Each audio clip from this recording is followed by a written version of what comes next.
साड़ियाँ, लहंगे, आभूषण, इलेक्ट्रॉनिक्स, सूखे मेवे, मिठाइयाँ, किराना, सब्जियाँ, उपहार आइटम्स, इवेंट मैनेजमेंट, सजावट, केटरिंग और ढेरों अन्य व्यापार। करीब 4 माह से बंद पड़े शादी ब्याह की धूम आज एक बार फिर से शुरू होगी। 12 नवंबर यानी आज के दिन देवउठनी एकादशी से शादी ब्याह और मांगलिक कार्यक्रम शुरू हो गए हैं।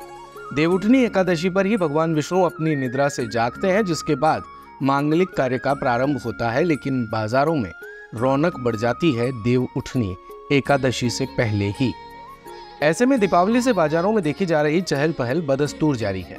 फिर चाहे वो ज्वेलरी मार्केट हो, कपड़ा मार्केट या टेंट हाउस का सामान रखने वाले व्यापारी, खाद्य वस्तुओं की बिक्री करने वाले व्यापारियों को भी इन दिनों फुर्सत नहीं है। गौरतलब है कि देवउठनी एकादशी को स्वयं सिद्ध अबूझ मुहूर्त माना जाता है। इसी कारण इस सावे पर बड़ी संख्या में शादियां होती हैं। इस बार देवउठनी एकादशी 12 नवंबर को है और 13 नवंबर को राजस्थान में 7 विधानसभा सीटों पर उपचुनाव। ऐसे में बड़ी संख्या में लोग शादी और ब्याह में भी व्यस्त रहेंगे। बात अगर बाजार की करें तो सोने चांदी के भावों में तेजी के बाद सर्राफा कारोबारियों ने इस बार दीपावली से ही ग्राहक की जेब और सहूलियत के अनुसार ज्वेलरी तैयार करवाई थी। इसलिए इस बार बाजार में हल्की से लेकर भारी रेंज तक ज्वेलरी उपलब्ध है।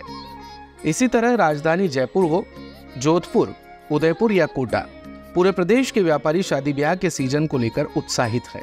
व्यापारियों का मानना है कि लंबे अंतराल के बाद शुरू हो रहे शादियों के सीजन से अच्छे व्यापार की उम्मीद लगाई जा रही है।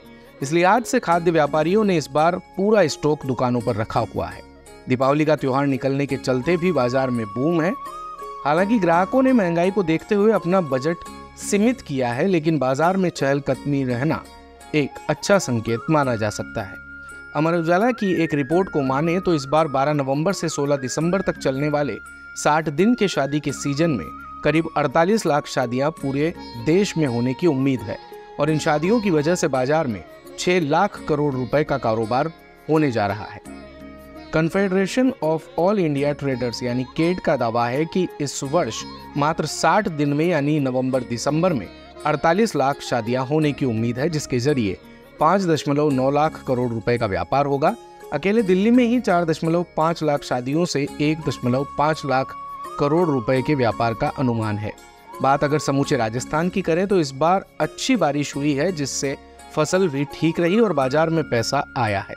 सरकारी कर्मचारियों को भी इस बार सरकार ने दीपावली से पहले ही बोनस और सैलरी दे दी, जिस कारण बाजार में खरीदारों की रौनक रही और अभी भी बरकरार है। जिन घरों में शादियां हैं वो इस बार मैरिज गार्डन्स में सजावट में इंटीरियर पर ज्यादा ध्यान दे रहे हैं, क्योंकि शादियां घरों में तो होती नहीं, अब केवल होटल, रिसोर्ट और मैरिज गार्डन में ही ज्यादा शादियां होती है। पहले घरों में सीमित सजावट होती थी, लेकिन अब घर की भी साज सजावट पर लोग अच्छा खर्च करते हैं और टेंट हाउस संचालक भी ग्राहक की पसंद के अनुसार ही लाइटिंग और डेकोरेशन करते हैं। दिन भर की सारी अपडेट्स के लिए सब्सक्राइब करें भारत कवरेज को और हाँ, बेल आइकन दबाना ना भूलें ताकि आप रहें अपडेटेड हमेशा।